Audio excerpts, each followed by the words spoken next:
Estou ao vivo. Um problema técnico aqui. Vamos lá.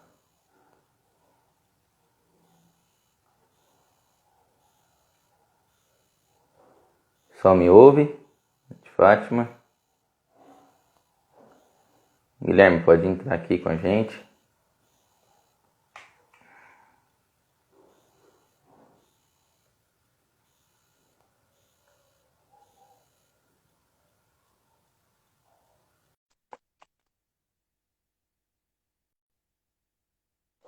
Giovanni, Aí, apareceu para mim. deu? Um trabalho Tô, aqui. tô um pouco escuro aqui. Tá um pouco escuro para mim. Deixa eu Liga uma melhorou? luz aí. Tá bom, tá bom. Melhorou? Fechou. Vou colocar aqui o tema da nossa live. O pessoal ficar ciente aqui. Desculpa a demora, pessoal. Tivemos alguns probleminhas técnicos aí, mas faz parte. Beleza, boa noite a todos. Obrigado, pessoal, por ter entrado aí, ter esperado a gente. Obrigado, Guilherme, pelo aceite aí do convite, agradeço muito. Fala um pouquinho sobre você, né? O que você tem feito já aí na área da fisioterapia, seu currículo, suas áreas que você tem atuado, o local, né? Agora é um local novo aí de atuação. Fala pra gente um pouquinho de você. Bom, Giovanni, antes de mais nada, eu queria agradecer o convite por participar dessa live, um tema super interessante para nossa prática clínica, né? Até para alguns pacientes que eventualmente estejam seguindo a gente, para saber um pouquinho mais dessa condição clínica aí que acomete, né, muitas pessoas. Para quem não me conhece, então, meu nome é Guilherme, eu sou fisioterapeuta de formação, eu atuo na área de ortopedia, de traumatologia e de saúde do idoso, aqui em Lençóis Paulista. Tenho um consultório aqui, é Clínica de Tratamento da Coluna e Saúde do Idoso. E eu sou mestre em fisioterapia, sou doutorando pela Unesp de Bauru e eu sou professor de alguns cursos na área de ortopedia, de traumatologia, de reabilitação musculoesquelética, de biomecânica, tá? Atuo tanto com membro superior quanto com membro inferior, só que na prática a gente vê mais membro inferior e coluna, né? 80% aí das consultas na clínica é de queixo de dor nas costas. Então, essa é minha trajetória. Também sou formado lá pela USC de Bauru, Ótimo. mesma Universidade de Giovanni. E queria agradecer mais uma vez aí pelo convite. Ó o Serjão, fala Serjão. Valeu, Serjão. Grande Sérgio. Obrigado aí, Sérgio. Conferir a nossa live aí. Perfeito, o Guilherme que você falou, né? Um pouquinho sobre você. A gente teve alguns contatos ali no laboratório, né? De pesquisa, né? Acho que quando você estava fazendo mestrado, não lembro ao certo. Isso. A gente estava sempre conversando lá, conversando um pouquinho sobre a pesquisa, né? E como é importante, né? A pesquisa na área clínica e aí também para os pacientes, né? Para a gente levar melhor evidência, o melhor tratamento, tanto para os fisioterapeutas como também para os pacientes, que é o último estágio, né? O funil aí, final que a gente tem da fisioterapia. E a gente levantou esse tema, que é um tema muito comum, né, na prática.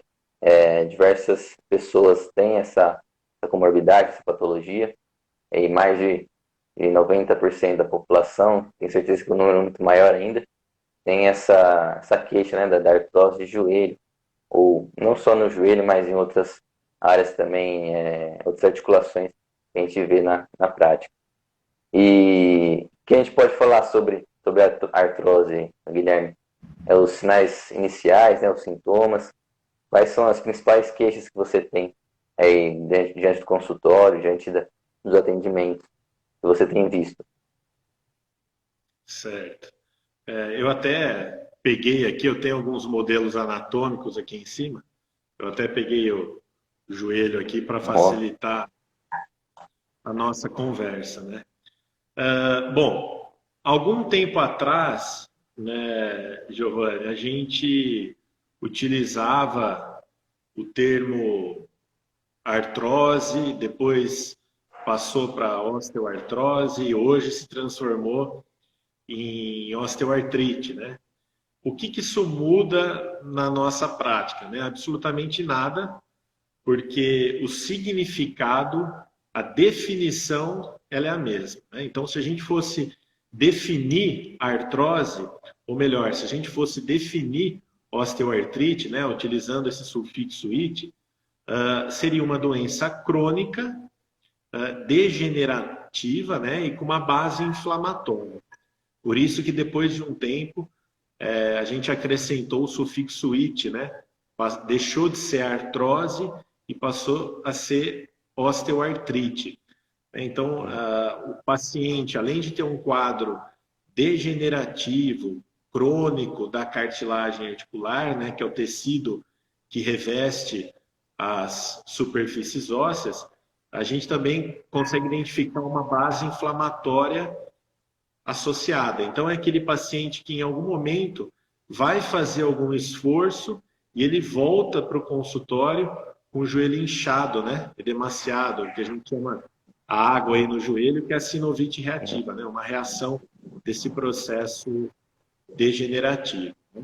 Então, se a gente fosse utilizar aqui esse modelinho para facilitar, entre o fêmur e a tíbia, nós temos os meniscos, né?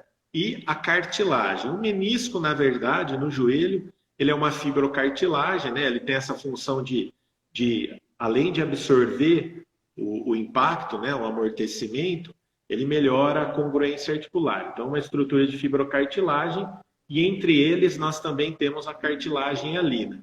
O que acontece? Com o passar do tempo, essas estruturas elas vão perdendo o seu tamanho, vão se degenerando. Né? Isso é comum.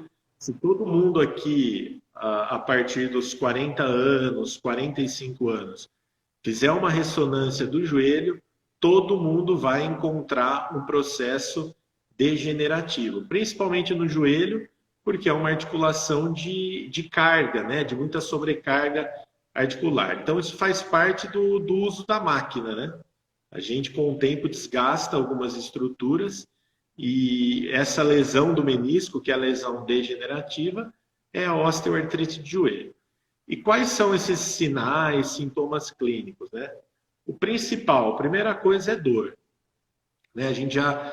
Quando a gente atende um paciente com artrose de joelho, com osteoartrite, a primeira coisa que ele refere é dor. Limitação da amplitude de movimento, rigidez matinal, que vai melhorar depois de uns 10, 15 minutos, né? A gente normalmente escuta o paciente falando assim, eu acordo, demora uns 10, 15 minutos para o meu corpo ir esquentando, aí eu consigo funcionar. Né? Então, a rigidez, em casos mais avançados, numa classificação, se a gente fosse utilizar uma classificação de Kellgren-Lawrence, uma classificação radiológica, já um grau 3, um grau 4, que é aquele paciente que pode ir para a cirurgia, né? Não necessariamente vai, a gente já começa a encontrar deformidade articular, né? Então o joelho começa a ficar em varo ou em valgo.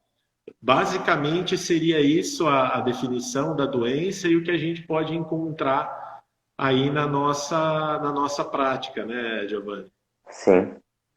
E uma coisa importante que você falou, que eu tento educar bastante meus pacientes e o pessoal que tem acompanhado aqui o perfil, né? Em relação à classificação radiológica que você falou e a comparação do exame de imagem e a parte clínica. São pontos que eles podem convergir, mas a maioria das vezes eles divergem, ou seja, eles são contrários.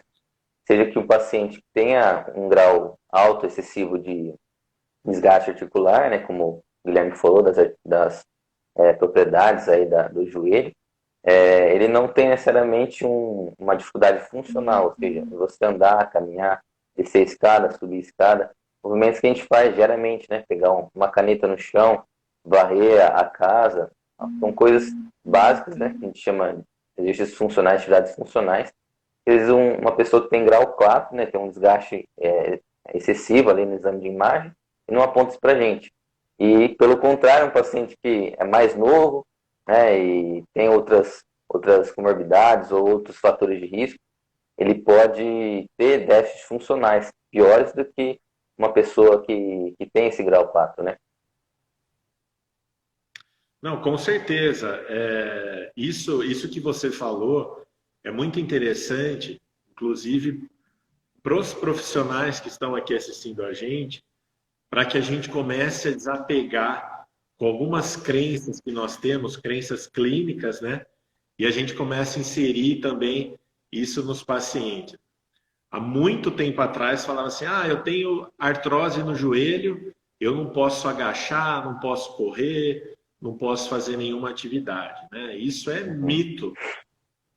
O exame de imagem, nem sempre, aquela radiografia que você pega, coloca lá no negatoscópio, os achados radiológicos nem sempre coadunam com o exame funcional. Então, quer dizer, eu posso ter uma classificação radiológica de Kelvin-Lawrence de 3 e 4, e eu posso fazer um teste clínico e esse indivíduo está muito bem. Como o inverso também acontece.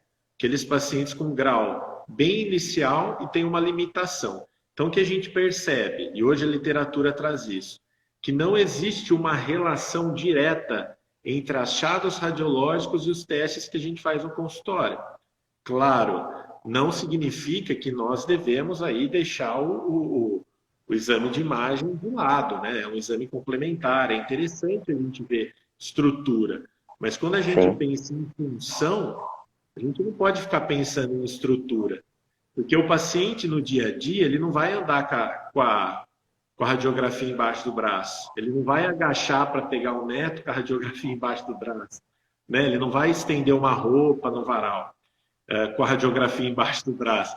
Então, é bom a gente começar a inserir isso nos pacientes, porque eles valorizam muito os exames de imagem, né, Giovanni? Eu acredito que sim.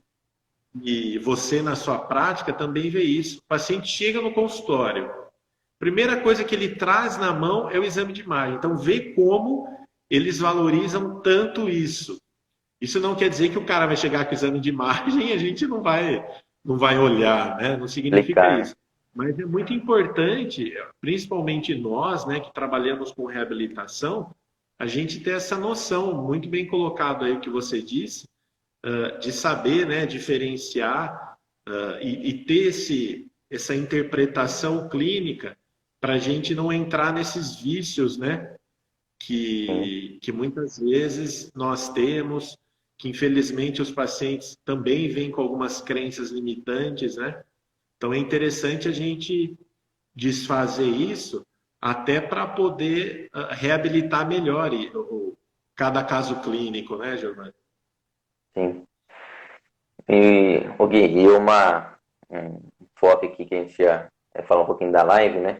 Sobre o que realmente funciona, né? Na artrose de joelho. Falou bastante aí de evidência, né?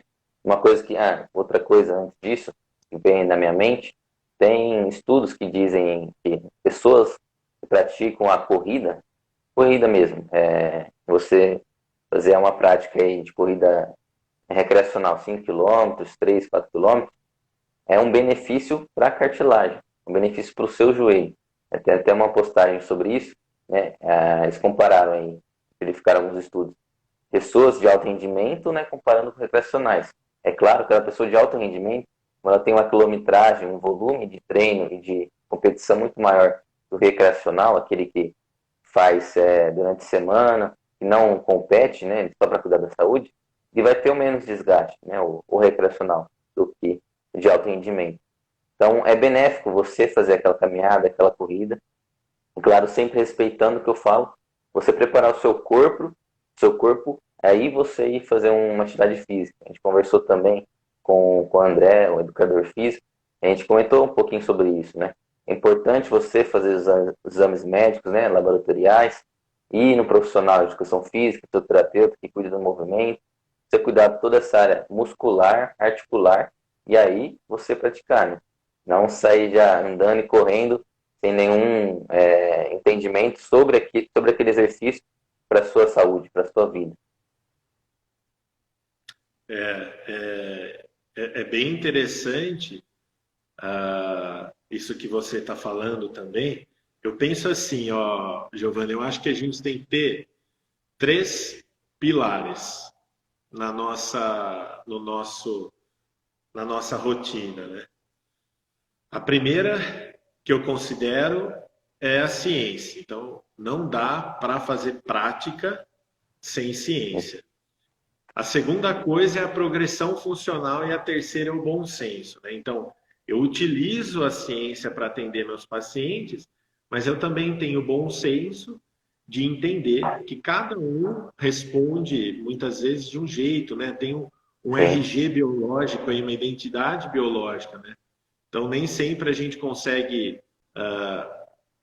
pegar um paciente e fazer exatamente com ele aquilo que a ciência traz, né?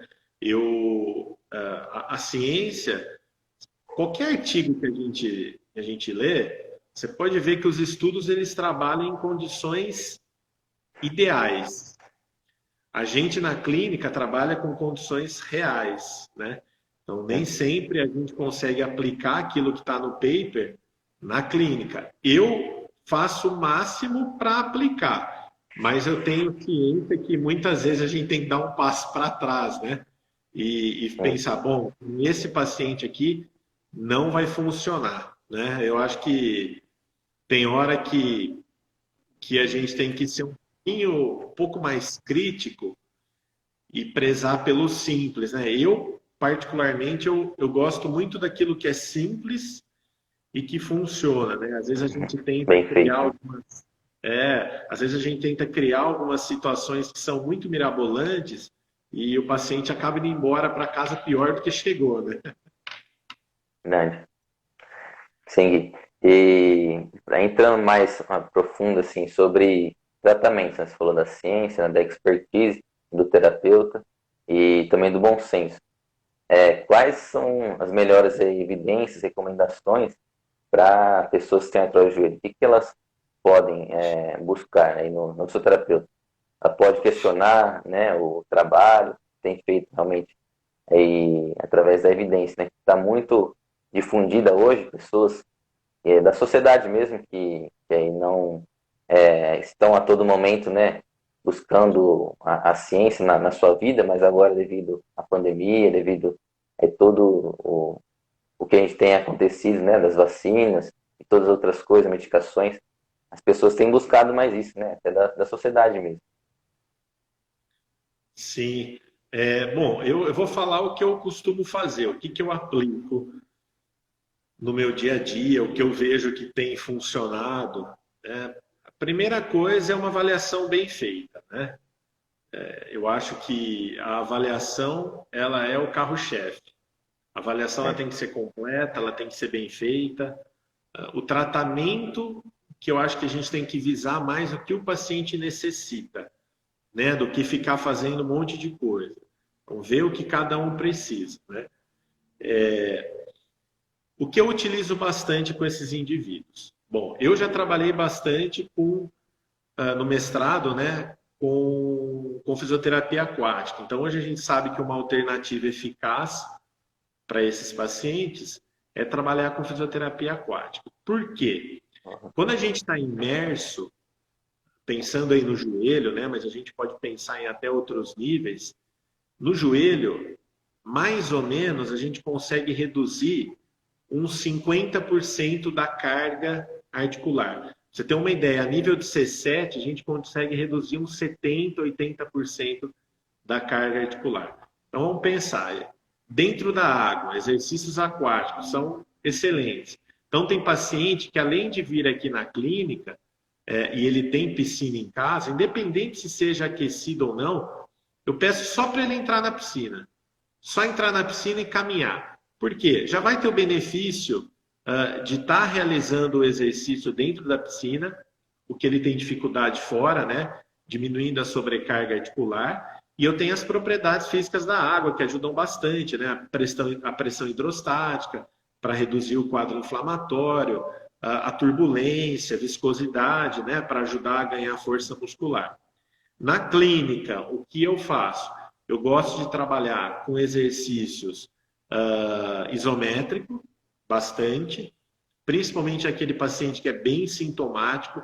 Eu não faço exercício isotônico de cara.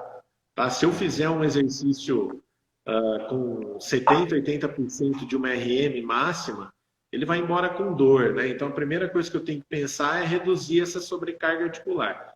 Então, eu gosto de utilizar bastante exercício isométrico, biofeedback também acho bem legal utilizar com esses pacientes. E quando esse quadro, quando esse paciente for evoluindo e ele for se tornando assintomático, ou pelo menos reduzir um pouco esse quadro de dor, eu começo a expor de forma gradual esses exercícios. Então, é o que eu acabei de falar, eu uso a exposição de forma gradual, né? E o bom senso. Isso não significa que eu não vou colocar o paciente para agachar ou realizar algum outro exercício mais complexo. Eu faço isso. Mas no começo, quando a gente começa a fazer os exercícios de fortalecimento, que é de fato que vai melhorar, né? Até ele começar a se tornar um pouquinho assintomático ou diminuir o quadro de dor, isso eu vou avaliando semanalmente, eu começo a incluir os outros exercícios. Uma outra alternativa que eu gosto bastante, Giovanni, eu não sei se você utiliza no seu dia a dia, é trabalhar com o manguito de pressão, pega o manguito de pressão mesmo, né? E trabalho com oclusão vascular, com uma restrição de fluxo sanguíneo, né?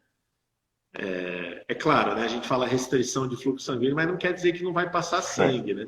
Vai Não é passar sangue total, do né? mesmo jeito. Não, Vai eu passar gosto sangue muito. do mesmo jeito, né? Mas a gente acaba utilizando, quando a gente faz isso, a gente acaba utilizando as fibras mais tipo 1, né, do quadríceps, que são as fibras de força, as fibras brancas. Então, isso é uma coisa que eu gosto bastante de fazer. Só que eu tomo alguns cuidados, principalmente com pacientes que têm, se tiver algum problema vascular, então isso eu deixo meio de lado. O que eu gosto bastante de fazer, de cara, já é exercício isométrico. Eu não sei se o que você costuma fazer mais, se você Sim. faz oclusão vascular ou não. O que você costuma fazer mais por aí? Eu vou nesse mesmo pensamento, Gui. Eu tento, através da avaliação mesmo, verificar algumas regiões que estão mais tensas, né?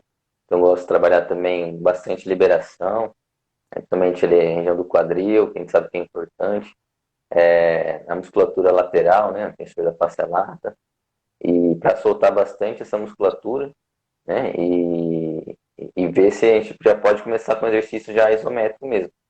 Eu gosto, faço aqui também bastante exercício pessoal, o exercício de ostra inicialmente, né? De cachorrinho, incentivar a musculatura do quadril, né? O glúteo médio, o glúteo máximo, para começar a acordar essa musculatura, né? E junto com o quadríceps. Você tem pegado muito pacientes que também tem inibição do quadríceps devido a esse processo inflamatório? Fala um pouquinho, pessoal, dessa inibição. Tenho. Isso todo. Ó, se a gente for pensar, Giovanni, se eu estiver falando demais, você me corta aí, viu? Tranquilo, né? Se a gente for pensar em estabilidade no joelho, quem que fala, Tchelo? Olha o Tchelo aí. Seja bem-vindo aí. Valeu. Se a gente for pensar em estabilidade no joelho, quem que oferece, né? Qual o grupo muscular que é? O quadríceps, né?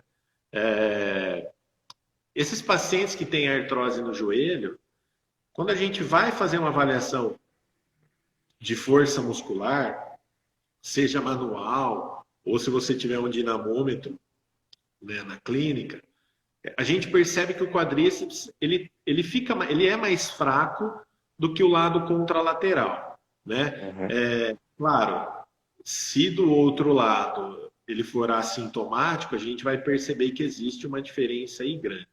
Então, esse biofeedback negativo, né, que acontece, a gente percebe que o quadríceps ele fica mais fraco, fica com uma capacidade, com uma inibição menor para a ativação dele, que é o principal músculo aí na estabilização do joelho. Eu gosto bastante, nesses casos, de fortalecer quadríceps, porque justamente a gente vê que todos esses pacientes têm fraqueza de quadríceps, né? Trabalhar o complexo posterolateral também acho legal para a estabilidade do membro inferior. Trabalho bastante para indivíduos que têm dor femoropatelar, condromalácia ou condropatia patelar.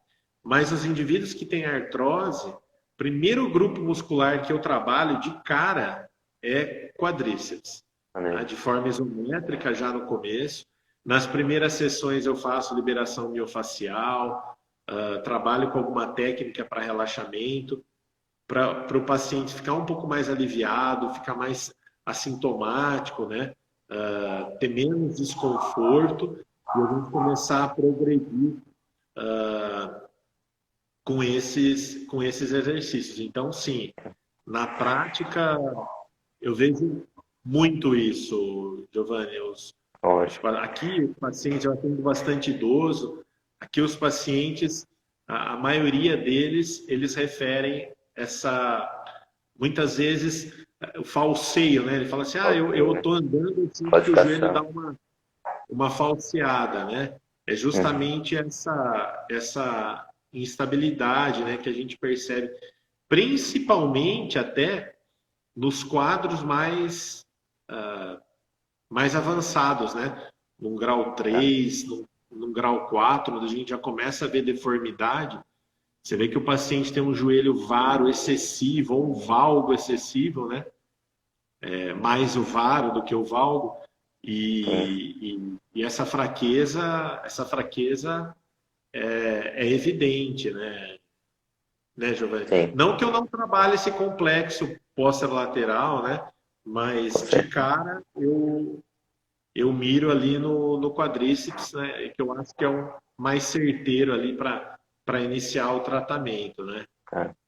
Você inicia então aí com a liberação, né, diminuição dessa sensibilidade, né, para o sistema nervoso central, e aí você vai ativando o isométrico para acordar a musculatura, né? E você falou um pouquinho, vai no quadríceps, depois lá em cima no quadril, né? A gente sabe também que a região do quadril, a porção, né, do glúteo médio, que é a estabilização da pelve, ela é 60% da área, né? Então, é uma musculatura que é muito importante, somente para idoso. A gente deve ter uma grande perda dessa região muscular, não tenho aí estudos na cabeça, mas provavelmente sim, né, devido à sarcopenia, né, diminuição aí da massa muscular. E a gente, depois desse grau que você falou, da ativação isométrica, né, do quadríceps, pode trabalhar também com complexo pós-lateral, para a gente dar uma estabilidade no plano frontal, né, desse quadril aí, né, essa pelve. Principalmente as mulheres, né, as senhoras, as pacientes mais velhas que têm essa deformidade em valgo, né? Então o joelho em X, é claro que hoje, se a gente for pensar em dor femoropatelar, a gente vê muito esse padrão, né? Mas Sim. as mulheres mais velhas, elas têm essa tendência, então o joelho em valgo estático, aquele joelho parado, né? Ele pode estar relacionado a várias coisas, mas essa insuficiência desses músculos do complexo posterolateral do quadril, né? Eles geram aí um vetor, eles facilitam essa medialização do joelho, né? Então é interessante sim trabalhar esses grupos musculares, principalmente aí com esse quadro, né, do joelho em X, com essa característica. Só, Giovanni, que tem uma coisa bem legal. A gente vê muito na prática o joelho varo nesses indivíduos que têm artrose de joelho, né? Sim. Aqui deve ter alguns profissionais que trabalham com isso, mas tem muita gente que fica pensando, né? Por que que o paciente tem o joelho varo, mais homem, né? Mas mulher também acontece, e não tem o joelho valgo?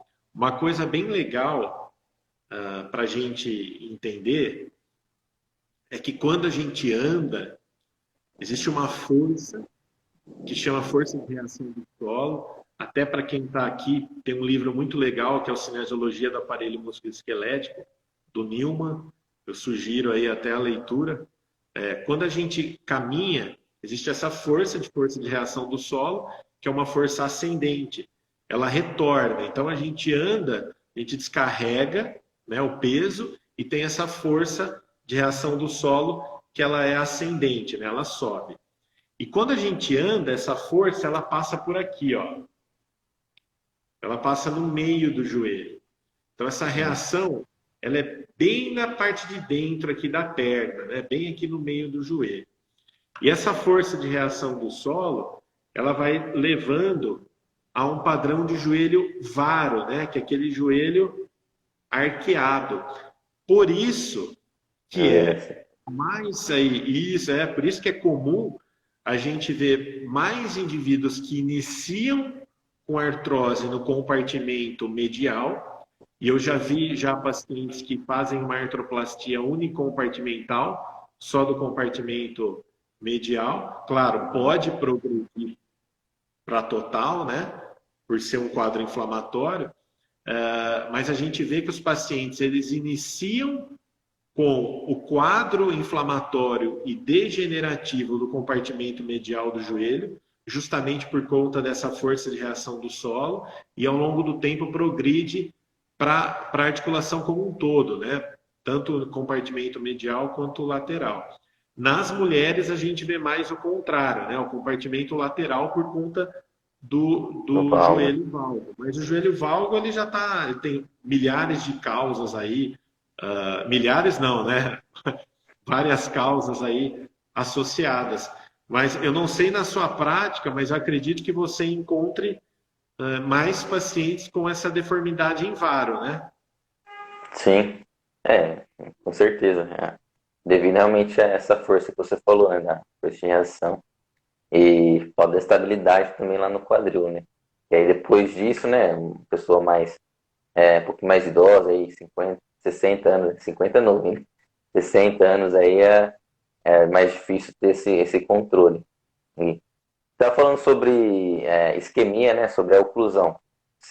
Você utiliza junto com um exercício isométrico já? Ou você deixa um pouquinho mais para frente, com isotônico? Ou você já utiliza já? Eu faço assim, a progressão funcional que eu utilizo é a seguinte. Primeiro eu trabalho com os exercícios isométricos, quando a gente pensa em exercício, né? Mas nas 3 primeiras sessões, mais ou menos, eu faço um pouco de terapia manual, liberação miofascial, utilizo algumas técnicas de relaxamento, né? E a partir da 3ª, 4ª sessão eu começo a entrar com exercício. Nem sempre é isso, mas o padrão é mais ou menos esse, né? Pelo perfil dos pacientes mesmo, né? Mas eu inicio com os exercícios isométricos. A hora que ele começa a ganhar força muscular, começa a ganhar um pouquinho mais de estabilidade, eu vou progredir. Aí nessa progressão, eu começo a trabalhar com isquemia, não em todos os pacientes. Essa restrição de fluxo sanguíneo, se tiver algum quadro vascular, eu não faço. Eu prefiro não fazer. Ou eu gosto de trabalhar com biofeedback, como eu indico mesmo. E depois eu evoluo para os exercícios isotônicos. Aí eu vou evoluindo com a carga também, né? Melhorou um pouquinho, eu aumento a carga. Mantenho ali a carga durante algumas sessões e vou evoluindo. Uma coisa que eu costumo fazer, Giovanni, até para estimular o paciente, né, para que ele possa progredir, eu costumo fazer assim, a cada 2 semanas, alguma alteração no nosso protocolo. Seja um exercício que para ele é um desafio, seja um aumento de carga, seja um movimento que ele acredita que para ele é limitado, né? Ele tem uma crença. Então, por exemplo, aquele paciente fala assim: eu não consigo agachar. Isso aconteceu uma vez comigo. Uma senhora, ela mostrou o exame de imagem para mim. Ela falou assim: olha, é impossível, eu não consigo agachar, eu tenho dificuldade para dobrar o joelho e eu não consigo agachar. Eu falei assim: mas quem disse isso para a senhora? Ela falou: não, eu tenho certeza, olha quantas coisas aqui está escrito que eu tenho. Eu lembro que ela falou: olha, eu tenho até bico de papagaio no joelho, osteófito, né? E eu falei para ela: bom, vamos ver como que a senhora se comporta então. Aí eu joguei uma caneta no chão. E eu falei para mim: falei para ela: pega essa caneta, né? Ela falou: mas eu não consigo. Então, mais uma vez, o que a gente estava conversando, olha como esses pacientes valorizam os exames de imagem. Que a gente tem que, aos poucos, tirar essas crenças, né, limitantes deles. Aí ela, com muito custo, agachou, pegou, ela ficou super feliz. Ela falou: nossa, eu consegui. Eu imaginei que eu não fosse conseguir. Falei: bom, então a partir de hoje a gente vai começar a trabalhar, claro, gradualmente, com bom senso, o agachamento. Então, é muito difícil, nesse sentido, a gente progredir, porque às vezes a gente quer dar um passo, mas o paciente ele quer se sentir mais seguro, então ele prefere ficar um pouquinho mais para trás. Né? Então, às vezes, ao invés de andar, eu mantenho ali alguns dias, evoluo um pouquinho. Mantenho mais alguns dias, evoluo mais um pouco. Mas eu tento, a cada 2, 3 semanas, progredir em alguma coisa. Agora mesmo, eu não sei se ele está aqui, mas antes da gente ter esse probleminha com o áudio, eu atendi um paciente aqui, dor no ombro e dor lombar. E eu falei, e hoje nós começamos alguns exercícios diferentes, né? E eu falei para ele: a partir de hoje a gente vai evoluir, para que a gente sempre tenha ganho, né, Giovanni, durante os nossos atendimentos. Senão fica monótono, o paciente vai ficar desestimulado, você também vai ficar desestimulado, porque o seu tratamento vai ficar arroz e feijão, né? Você não vai nunca progredir. Então, acho bem interessante é o que a gente estava conversando, né? Usar a ciência, usar a progressão funcional e o bom senso para que eles tenham segurança, para que a gente tenha segurança. Se não, é o que a gente sempre escuta: eu fui fazer fisioterapia em tal lugar, não melhorei. Fui fazer em outro lugar, não melhorei. Isso não é culpa do paciente, isso não é culpa do fisioterapeuta. Ele está fazendo o que tem que fazer. Só que muitas vezes a gente fica acomodado, né? E não enxerga algumas estratégias para a gente evoluir. Isso já aconteceu comigo, acho que já aconteceu com você também, né? A gente fala: nossa, meu Deus, onde eu estou errando, né? Você vai para casa e fala: esse paciente não melhora, ele vai sair da clínica, ele não vai aderir ao tratamento, ele não vai voltar, é um paciente que eu não vou conseguir fidelizar. Isso também vai de encontro, aqui provavelmente tem alguns profissionais, isso também vai de encontro a nossa gestão, né, da clínica, a administração, como que a gente faz, como que a gente fideliza esses pacientes para que de fato eles melhorem e a gente tenha um resultado promissor, né? Porque é difícil, né?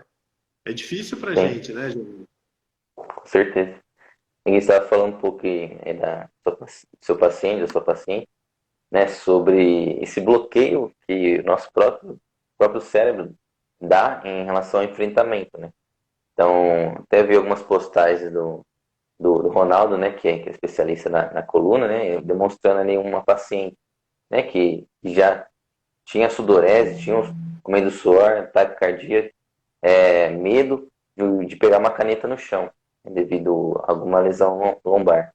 Da mesma forma como a sua paciente aí. Ela tem, na crença dela, né, na mente dela, devido ao exame de imagem, que ela não pode agachar, que ela não pode fazer aquilo. Mas será que durante o dia a dia dela ela não faz? E ela nem percebe? Provavelmente ela faz, Exato. né? E esse enfrentamento parte de nós profissionais, né? De uma forma gradativa, para meio que desamarrar isso de forma gradativa com exercício e com enfrentamento do problema, para que ela evolua e comece com exercícios mais desafiadores, né?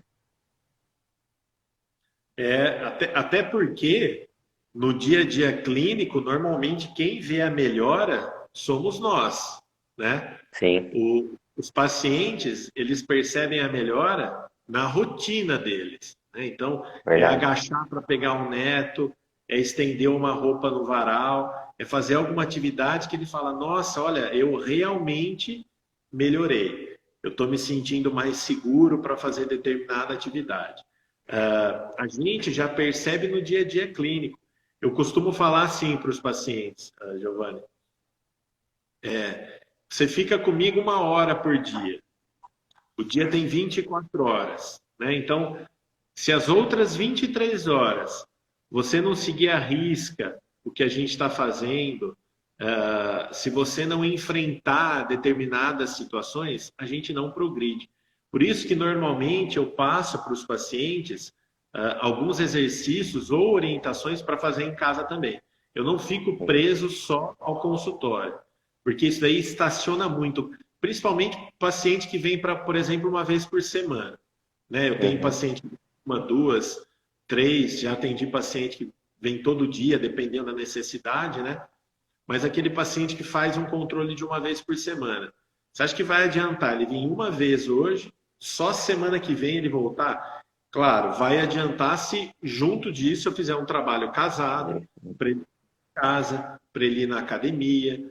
Ou seja, eu preciso somar essas atividades, eu preciso integrar, né, uma abordagem mais holística nesses pacientes para que eles progridam, né? E essas uhum, crenças são muito limitantes. Ó, por exemplo, tem situações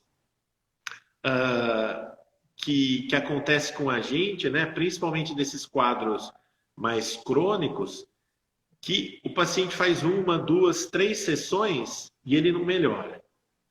Aí ele começa a ficar desestimulado. Aí você pergunta: você fez aquilo que eu orientei? Ah, não tive tempo. Bom, então você sabe que a responsabilidade aí está sendo dividida, né? Então a uhum, gente também tem uma importância muito grande, né? Porque eles colocam uma responsabilidade para a gente muito grande, né? O cara procura o seu consultório porque ele está sofrendo de alguma forma. Então ele está depositando todas as fichas nele, em você, todas as fichas dele em você, para que de fato ele resolva melhore, o né? problema. Nossa, eu acho legal essa conversa que a gente está tendo aqui, porque isso prova o quanto é importante a nossa profissão, como o fisioterapeuta é uma profissão de primeiro contato e como a gente pode melhorar muito a qualidade de vida, muitas vezes aí evitar alguma cirurgia, ou melhorar um quadro, né, para o pré-operatório.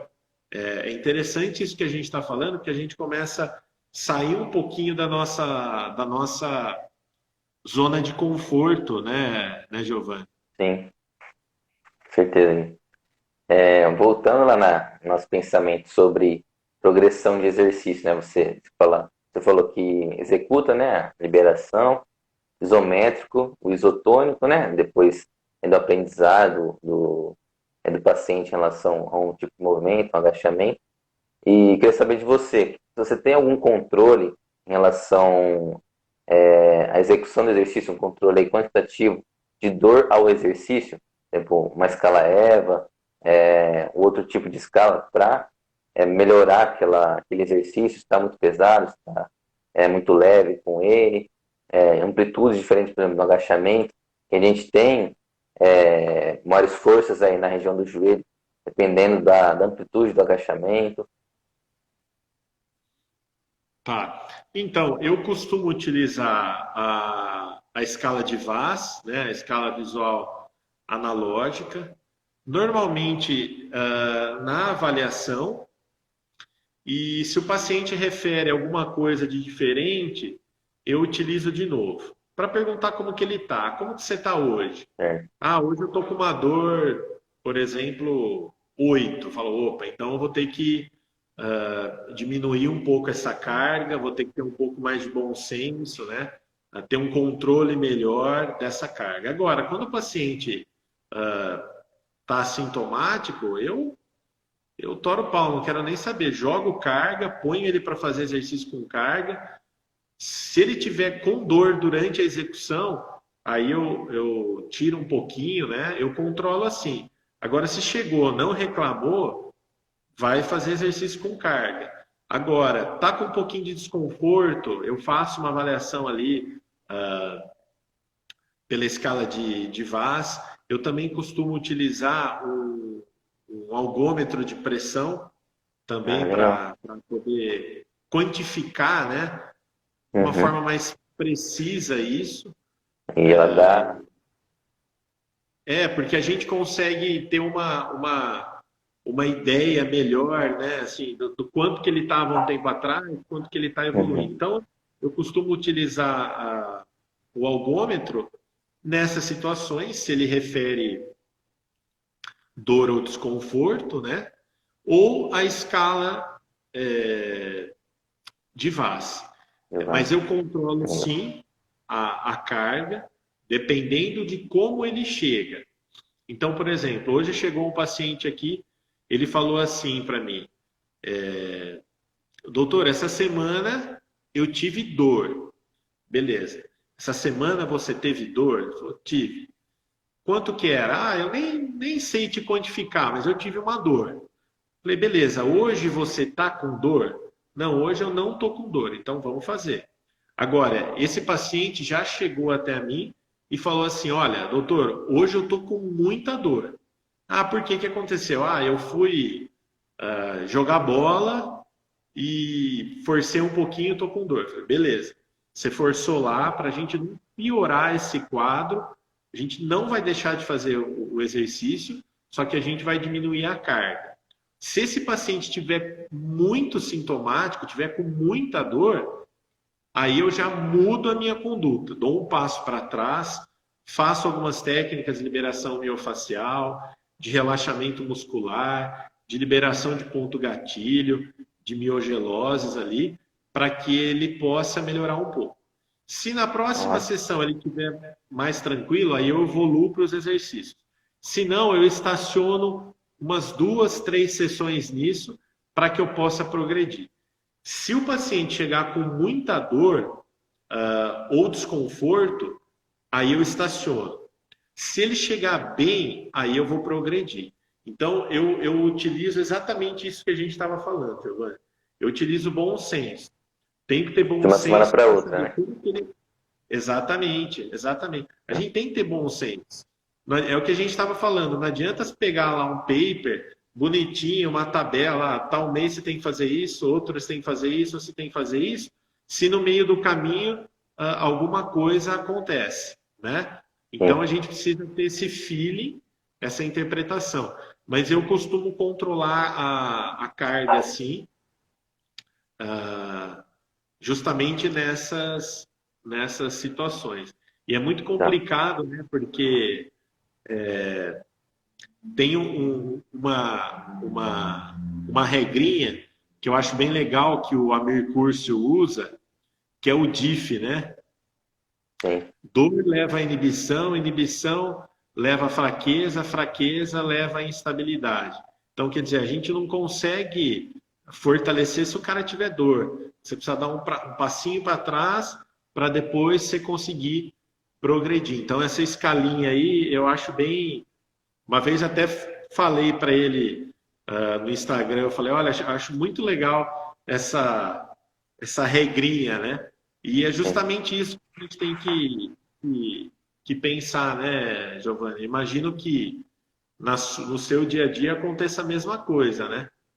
Sim, é o bom senso mesmo, como você falou, né? Dos pilares. A gente tem que ter essa expertise, a sensibilidade, questionar, né? Às vezes a gente questionar o paciente no exercício, mas antes disso, como que foi a semana, né? Quanto de recuperação você teve em porcentagem? A semana que a gente fez aquele exercício e para hoje? Está muito fadigado ou está muito demasiado? Tem muita dor? Para que a gente progrida, né? Pensando, planejando a carga de treinamento daquele paciente, ou a gente é um passo atrás, como você bem falou. Guilherme, queria fazer uma pergunta para você. Como que você faz o controle do volume do treino, né, de uma semana para outra? Você tem porcentagens que você utiliza? Esse controle, como que você faz? Não, eu não trabalho assim, numericamente em relação a esse controle. Tá? Eu vou assim, o paciente ele veio, fez o exercício, ele está assintomático, veio para a próxima sessão. Coloca um pouquinho mais de carga. Por exemplo, meio quilo a mais para ele realizar o exercício. Claro, eu sempre aumento a carga desde que não prejudique a execução. Então não adianta colocar um exercício e o cara começar a roubar o exercício, né? Eu aumento a Tá. carga desde que mantenha a qualidade da execução. Sempre. Uhum. Então, assim, ele veio, fez o exercício muito bem, veio para outra semana, aumentei a carga, joia. Começou a ter dificuldade na execução do movimento, eu dou um passo para trás. É basicamente isso que eu acabo de via Uhum. de regra utilizando. Eu costumo perguntar muito, ouvir o paciente, né? Então, como que você está se sentindo fazendo com essa determinada carga? Ah, tá tranquilo. Então, beleza, vamos progredir. Como que você está se sentindo? Ah, eu estou com um pouco mais de dificuldade. Semana passada estava melhor. Então, tudo bem, a gente dá um passo para trás. Eu vou sempre aumentando de acordo com a necessidade e vou aumentando desde que sempre não perca a qualidade na execução do movimento. Eu costumo É. fazer isso. E você? Sim, também eu compreendo essa sua preocupação também. Uma outra coisa também que é importante, né, Gui, sobre teve até dificuldade em alguns pacientes sobre o controle motor, né, a aprendizagem do movimento, principalmente no agachamento, né, que é um movimento complexo, principalmente se esses pacientes são mais idosos, uma pessoa que mesmo que seja ativa 50, 60 anos, que não tenha feito nenhum outro tipo de exercício na vida dela, ela vai ter dificuldade, né? Então a gente precisa utilizar estratégias, né? Por exemplo, no exercício de agachamento, colocar alguma coisa atrás dela, né? Uma cadeira, um caixote, ou um alvo na frente, né? Se você quer ativar mais a musculatura posterior, ou você quer ativar o quadríceps. Então a gente tem estratégias que a gente precisa estar ligado, estar sensível, e principalmente também aprendizado motor. Por isso que às vezes não gosto muito de mudar o exercício de 2, 3 semanas. Tem que sempre pegar um, dois exercícios e aumentar a carga nele, né, através de alguns elásticos ou alguma alteração biomecânica, para aumentar a carga, ele sentir, mas também não mudar o exercício, porque você dificulta e aí o movimento ele fica ruim, né? Como você bem falou. Você falou que esse movimento ele fica compensatório, a gente não vai ter aquele ganho que a gente tem, que a gente colocou como objetivo, né, na sessão. Exato, não adianta nada eu prescrever um exercício e o paciente roubar durante o exercício, quer dizer, ele começar a utilizar outros grupos musculares, começar a compensar com outros grupos musculares e eu passar aquele exercício só por fazer. Então, assim, isso a gente não precisa nem ser científico para Uhum. pensar, né? Eu gosto ali, como eu falei, a cada 3 semanas, dependendo da situação mudar, justamente para que ele possa progredir, para que ele se sinta, para que ele se sinta bem, ele sinta que ele está evoluindo nesses exercícios e para Uhum. que não acomode, né? Porque o exercício ele também vai muito de finalidade e afinidade. Né? Por Uhum. exemplo, por que tem algumas pessoas que correm e não pedalam? Porque o cara gosta mais de correr do que pedalar. Então, se eu passo um exercício para o paciente, ele fala, oh, esse daqui eu não gosto, eu vou utilizar um outro exercício que trabalhe o mesmo grupo muscular e que ele se sinta mais confortável. Porque senão isso dificulta para a gente também, né? Exatamente. Tem que ter essa afinidade do terapeuta com o paciente, né? A confiança, né? O elo. E também você saber se a pessoa gosta de fazer aquele exercício ou aquela atividade. Senão, ela não executa com prazer, né? Como você bem falou, vai passar algum tipo de exercício durante a semana e ela não vai executar. Você está com ela uma vez na semana e ela não realiza, pelo menos mais 2 vezes, 3 vezes na semana, a gente não vai ter o ganho, né? E aí o problema vai ser tanto aí da fisioterapia, ou o paciente vai relatar, né? Ou o paciente que não foi responsável também pelo seu tratamento, que é uma das coisas Exa- importantes também, né? Exatamente, exatamente. A gente precisa ter essa capacidade de identificar isso, né, Gil? Sim, dessa afinidade mesmo, né? É, E eu lembro que a gente falou um pouquinho, né, sobre o processo, né, como fosse um tratamento. Você utiliza essa parte de liberação, isométrico, isotônico. É, Aí, finalizando aí a longo prazo, né? Você está na reta final do tratamento, né? O que você utiliza aí para modificar, para deixar mais complexo o exercício ou aquela atividade mais funcional para o dia a dia do paciente? O que você altera assim durante o exercício que você passa para o paciente? olha, eu gosto bastante de trabalhar com exercícios também de controle neuromuscular, ah, treino proprioceptivo, sensório motor, Ah, alguns exercícios que eu, dependendo assim, eu deixo um pouquinho mais complexo, como por exemplo um agachamento, uma dupla tarefa, para começar a ativar mais agonista, antagonista. Então, uhum, assim, depende muito de cada um, Giovanni, mas eu costumo, quando eu estou perto para dar alta para o paciente, eu costumo deixar um pouquinho mais complexo os uhum, exercícios, que eu falo complexo, não é aumentar a carga, né? Como eu disse, eu aumento a carga de forma gradativa se houver necessidade, mas é deixar o exercício um pouco mais complexo, melhorar o controle neuromuscular, ativar mais grupos musculares, deixar a execução do movimento mais refinada, para que de ó, fato no dia a dia ele perceba essa melhora quando ele vai agachar, pegar um neto, pegar algum objeto no chão. Quando ele for agachar, ele, poxa, eu fui lá na fisioterapia, o fisioterapeuta falou, joga primeiro o quadril lá atrás, pega o objeto. Então, assim, que ele possa lembrar da complexidade da execução do gesto. Tá? Para o paciente é um pouco complexo, para a gente é mais simples porque faz parte do nosso dia a dia, né? Da nossa expertise. sim, Mas eu procuro, assim, deixar um pouco mais complexo nesse sentido, refinar o gesto, melhorar um pouco mais o gesto. A hora que eu vejo que o paciente tá bem, eu dou alta. Alguns pacientes, a gente faz um programa de tratamento, depois de um tempo, só uma manutenção, né? Depende da necessidade aí de cada um, mas eu trabalho mais ou menos assim, Diogo. É que é difícil a gente perfeito. falar, né? Eu estou falando de uma forma geral, né? Não estou Uhum, usando nenhum paciente de exemplo, mas de uma forma geral, eu costumo fazer isso. sim. Eu sou o paciente ideal aí, né? Que não tivesse nada durante o processo, né? Não tivesse nenhuma intercorrência, né? E para a gente Exato. finalizar, não sei se poderia falar um pouquinho, você falou da alta, né? Daí, quais são os critérios que você utiliza para os pacientes de artrose? Olha, Questionários, né? tá. Pode falar. Normalmente, os critérios que eu utilizo são os mesmos critérios que eu identifiquei na avaliação inicial. Então, encontrei uma restrição lá na minha avaliação, determinado diagnóstico disfuncional.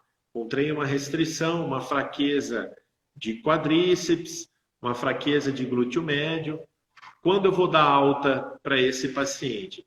Quando eu perceber que durante aquela nova execução durante o diagnóstico diferenciado, eu percebo que ele ganhou aquela variável que a gente encontrava limitada, tá? Certo. Ou durante as nossas atividades, a gente percebe que o paciente já não tem mais dificuldade para executar aquilo. Quer dizer, dali para frente a gente não vai ganhar mais nada, só manutenção.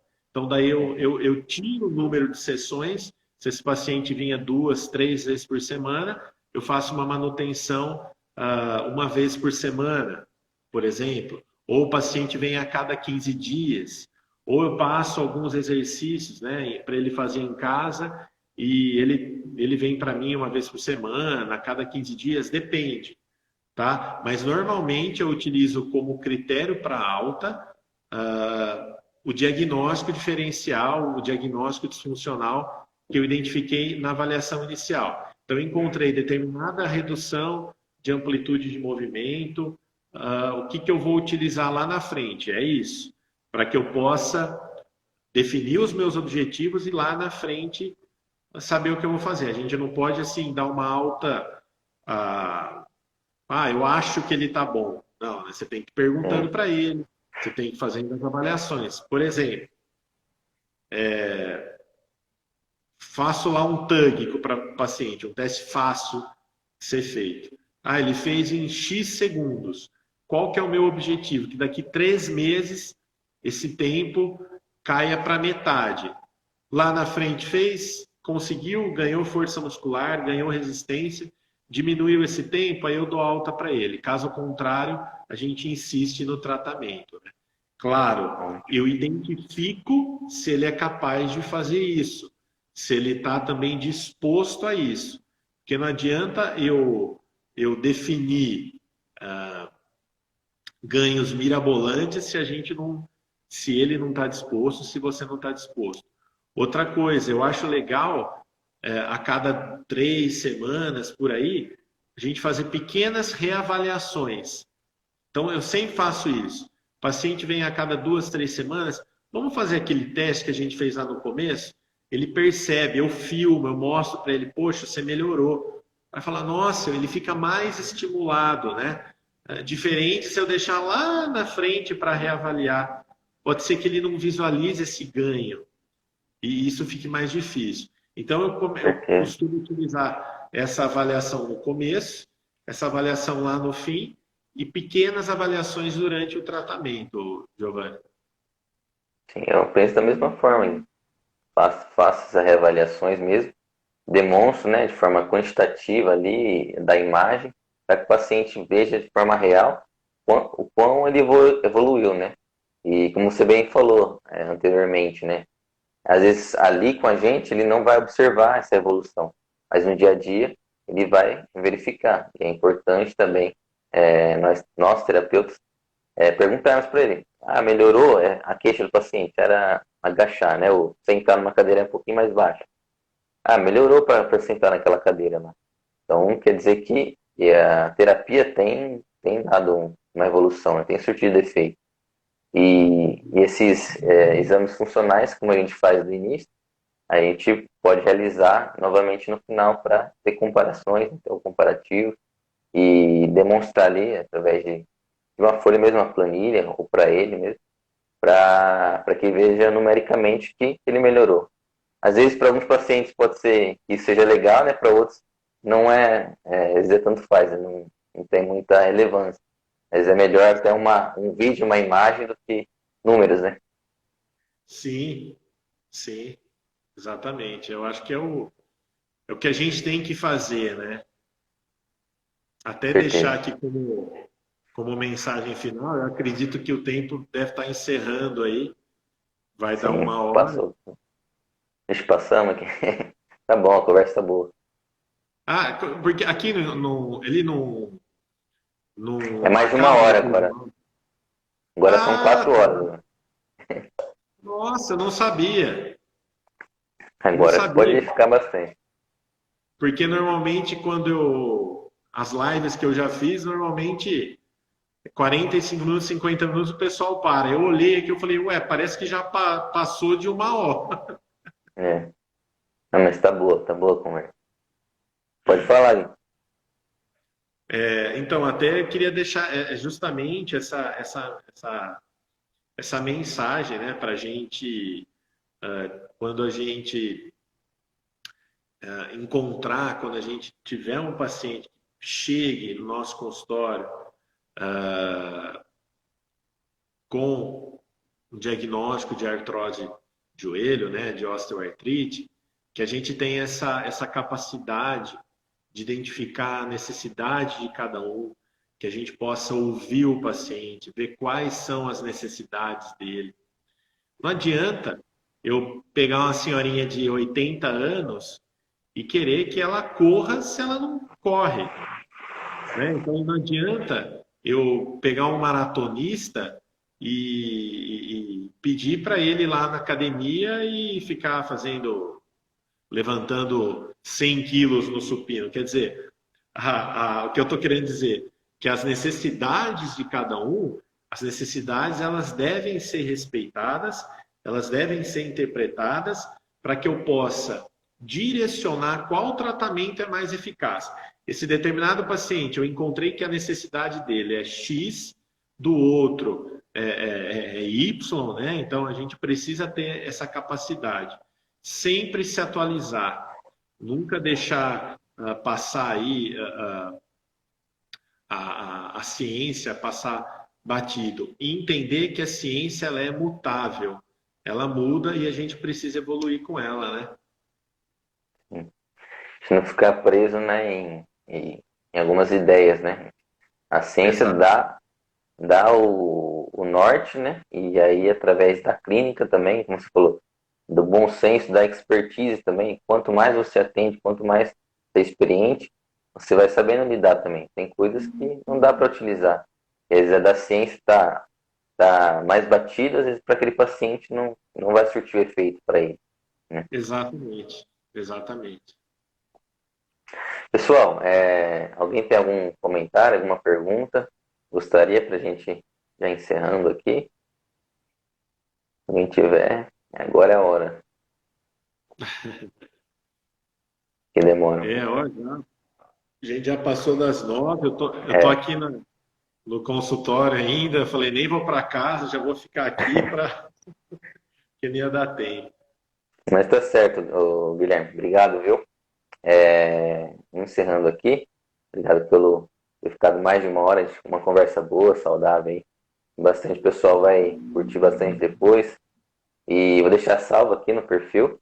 Se quiser compartilhar depois, eu te marco.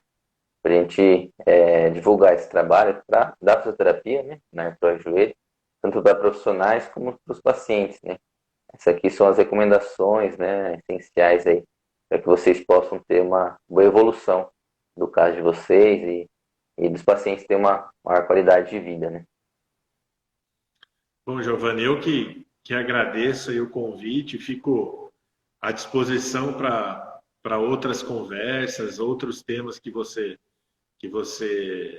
tenha vontade aí da gente bater um papo. Agradeço pelo convite, agradeço o reconhecimento aí, a amizade. Obrigado por lembrar de mim. Agradeço também quem está aí online até 9 e pouco da noite, apesar de não ser tão tarde ainda, né? E também parabenizar aí publicamente seu trabalho, acompanho aqui pelo Instagram, parabéns em divulgar a fisioterapia. A gente tem que fazer isso de forma honesta, científica, verdadeira, mostrar que a nossa profissão é uma profissão que vale muito a pena, né? Eu sou extremamente apaixonado pelo que eu faço. Cara, eu falo assim, se eu tivesse que fazer faculdade de novo, eu faria absolutamente tudo de novo. Eu não mudaria nada. É. Eu não mudaria nada. Eu acho, para não falar palavrão aqui, do caramba a Uhum. nossa, a nossa profissão. E a gente pode mudar muito a vida das pessoas e nós devemos mudar a vida das pessoas, seja nos pacientes, né? Seja para os nossos colegas. Se Deus deu o dom para a gente fazer o que a gente faz, né? Então vamos sair de casa com o objetivo de fazer diferente, né? Então, Sim, com obrigado certeza. aí por esse convite e fico aí à disposição. Depois, se você postar aí a live, eu gostaria de compartilhar também no meu perfil e eu fico à disposição. Se alguém tiver alguma dúvida depois, mandar aí no direct, mandar uma mensagem, eu estou à disposição. Beleza? Ótimo. Obrigado, Gui. Obrigado aí pelas palavras. Por ter ficado até agora. E vamos marcar outras conversas, com certeza. Vou deixar aqui, Fechou. a gente vai falar bastante coisa. Pessoal, boa noite. Até mais aí, a gente vai compartilhar. Fique à vontade para assistir de novo, se tiverem dúvidas. Manda pra gente, a gente dá um jeito de responder. Tá bom? Um abraço, boa noite, pessoal. Valeu, valeu, um abraço. Valeu.